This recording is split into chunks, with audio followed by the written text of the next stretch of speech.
Alright, that movie was fantastic. And it's about clobbering time, if you get what I'm saying. That was good. Actually, I just thought about that in my head. I did pretty good for that. That mixed so well.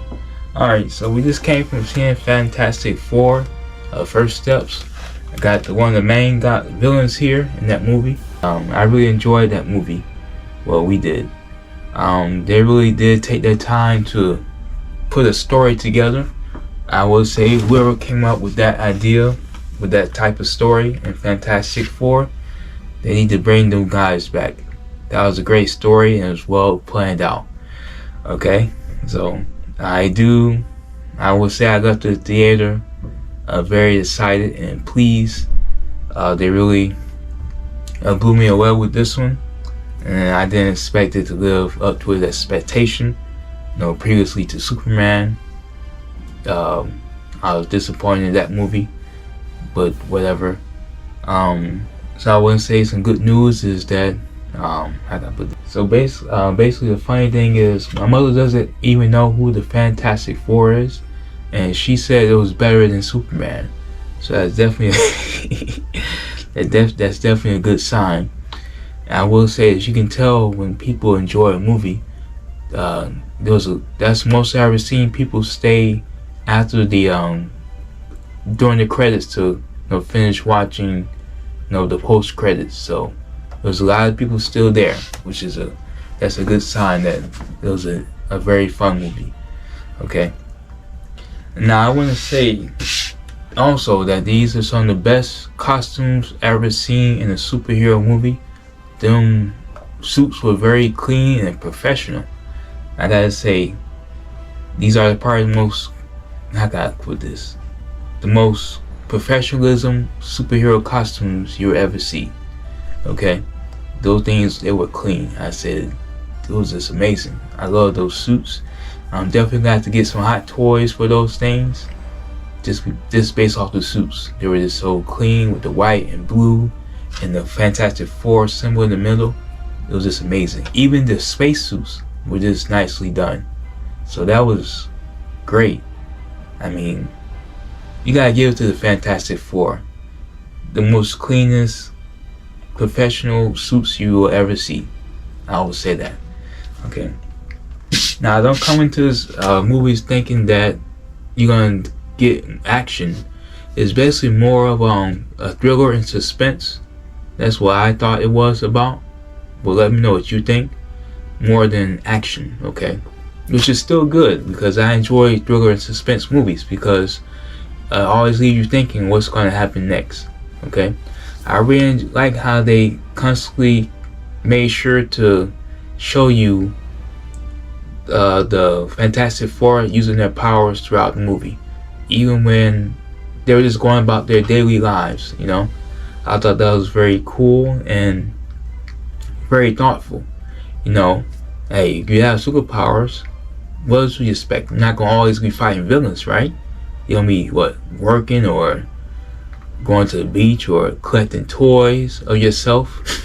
So I really thought that was very cool that they made sure to keep that in the movies. Okay. Now, the characters are very likable. I will say that.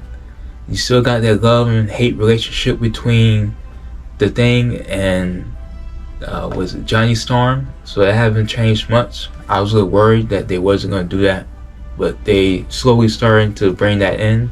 So I was very excited to see that. I really love that they really showed you how smart Reed Richards was. You couldn't even fathom what he was doing when he was writing on the board. I was trying to figure out what is this man writing on the board. It just, you'll never understand what he's doing because he's the smartest man alive. So an average human wouldn't be able to comprehend his thoughts and how he calculates things, which is good because, like I said, he's the smartest man alive. Just like Flash is the fastest man alive. So you wouldn't even be able to see what Flash is doing. So that makes sense. I like Reed Richards. I enjoy watching him stretch like a rubber band. But that one scene with him and Galactus was pretty brutal. I'll just leave it as that. I don't want to spoil too much, okay? let you guys watch the movie for yourselves. I will say Susan Storm really amazed me in this movie.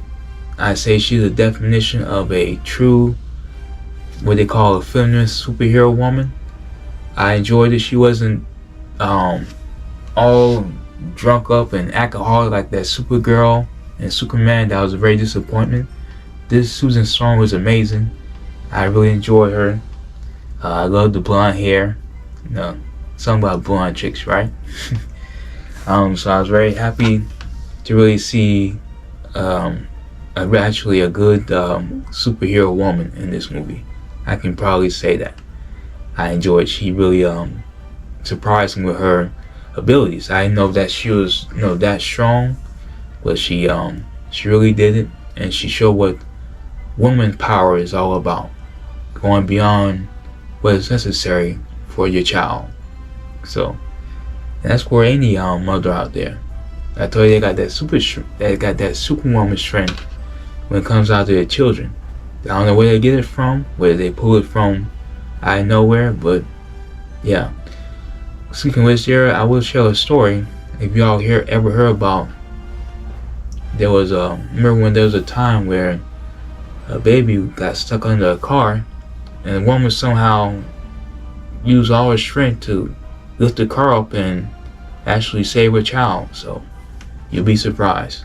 And it's actually a true story. I had to go. You can research it for yourself. I had to go research it again, but all right. Now on to the. Let's see here. I will say I'm so glad to see the Thing getting the love that he deserves, especially looking as a rock monster. It's good to see him getting some love in this movie, because as I remember in the old 2005 Fantastic Four, no one didn't really like him. I guess he was considered ugly, and the only person that actually loved him was his girlfriend, which was blind, and she wasn't able to see. So so I was so glad to see the children cheering for the Thing in this movie. It was just good to see you guys on the votes, that you guys like the Thing as the most favorite Fantastic Four hero. So that's good. I'll save him for last. Now the Silver Surfer. I gotta say, that female Silver Surfer did an amazing job as well. I was a little worried at first because, reading the negative reviews about, usually they're supposed to be Silver Surfer was a man, but I think she did well. The scenes with her in it were amazing. Of course, you can't expect the Fantastic Four to overpower a galactic being, especially when they have no ideas about what she is.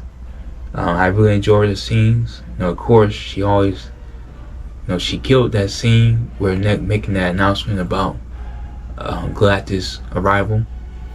I really love that scene when you see her coming out of the sky, and you see all that orange stuff, and you see her just slowly descend to the earth to make her announcement. That scene was very spine-chilling, and I thought it was real. That's how good she did that scene, and the way she presented herself was a great presentation of introducing this big old galactic being next to me. I thought that was very good. Kind of reminds me of the day they say when Jesus is supposed to return. That's kind of what it felt like in this in that scene.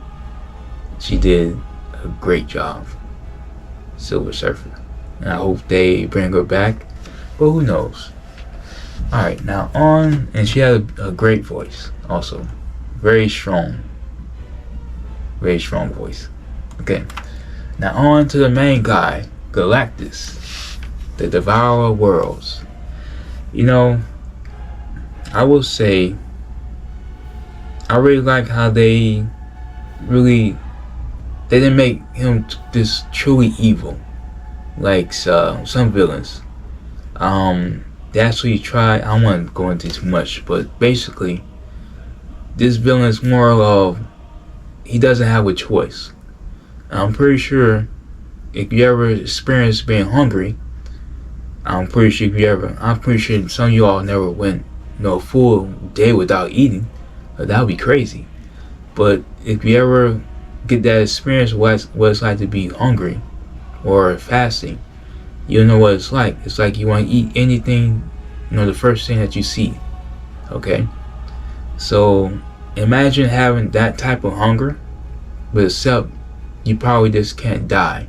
Is this something you have to satisfy for the rest of your life until you find something sustainable? And so imagine that. Okay, I'm pretty sure most of y'all wouldn't be able to do that. You'll probably lose your mind and start eating anything. Okay, so that's pretty much what I saw Galactus as. A person who was just forced to do something he has no choice but to do, which is to eat, like us humans. And so he eats planets. Get in my belly. So I thought that was a good take on Galactus, not making him just completely evil. Okay. Now I'm so glad that instead of having the Fantastic Four, you have a Fantastic Five. There's a baby who has cosmic powers. I'm just gonna leave it to that. And the baby was so cute with the blue eyes and blonde hair, and it was just interesting. I'm trying not to give too much of the story away. So, and also you had the adorable robot as well. I would love to have a robot like that in the future. I forgot his name, which is a shame, but go robots. I'm gonna say it, they're the nice ones. That was a beautiful robot. He matched the Fantastic Four colors too, so that was cool. Okay. Galactus. I'm all over the place. Galactus, here, the voice was amazing. The design was amazing. They really redeemed Galactus in this movie compared to the previous movie, the Fantastic Four back in 2005. I don't know what in the world they was thinking of making Galactus a cloud, but they really redeemed him. The design was amazing, and his voice was very scary. This guy was very intimidating, especially him walking through the city. Reminds me of Godzilla, especially when he dived into the water. So I'm pretty sure probably where they got that scene from. But yeah, he was very intimidating, and I did enjoy watching him. It was like looking at a elephant and you are like an ant. That's what it felt like in this movie. He was giant. And from what I heard, from what I know, is Galactus can alter his size. So imagine him just being full size. But I don't think he was that strong in this movie because from what I learned, he was just pretty hungry. So he wasn't a full power Galactus. So that made more sense. So I'm glad they didn't nerf him. And you know what I'm talking about when you watch the movie. It's like he had one objective, was to get the child, and that's all. And those attacks wasn't phasing him at all. Which is just so funny to see, watching Galactus just being hit with stuff and he's not even paying attention to it. It's like when you see when you walking on the anthill. I mean, the ants that don't bite, that's what it's like. So yeah, this movie was great. I enjoyed it. It was better than Superman, and I'll give this movie an 8.5 out of 10. Okay, so this was a great movie, and I can't wait to them to appear back in Avengers, a Doomsday that's coming out. Not sure when, but it's coming. Alright, and we got to see, I don't want to spoil it for you all. I'm gonna let you guys watch it yourself. Well, you got a very special character at the end of the movie, and you won't be disappointed. He's definitely a villain. How they put it? A fan favorite villain. That's all I'm gonna say. He's popular, and he wears a green hood. All right. And one last thing before I end this video, one thing I will miss is seeing Stan Lee cameos in the movie. That won't be the same anymore. I was hoping to see one in this one, but I remember he passed away. So it's like one of those things where you're so used to see him in seeing cameos of him, but you won't get that anymore. So rest in peace to Stan Lee, and also rest in peace to Jack Kirby as well. We can't forget about him either. He did help. They both helped create wonderful characters in Marvel. So we have to give Jack Kirby's his recognition as well. You can't overlook people who actually made our lives better with these superhero and villain characters. Okay. And one last I will say, I don't know who Jamie is, but whoever Jamie is, just want to mention you in this video because I saw you at the end credits, and hopefully you guys know who Jamie is, give me some insights. But thanks for help forming this wonderful movie and characters. You had your hands in that as well, and enjoy this awesome, fantastic review. And it's time to clobber. It's time to clobber. That makes sense, right, Galactus? Oh, and I'm so excited that they're coming out with a new Avatar movie. I don't know when, but it's gonna be called Avatar: Fire and Ash. And I saw the trailer when I was watching Fantastic Four. Well, before Fantastic Four, and it was very stunning. I enjoyed the visual effects, so I know this is gonna be a great movie. Also, can't wait to review it.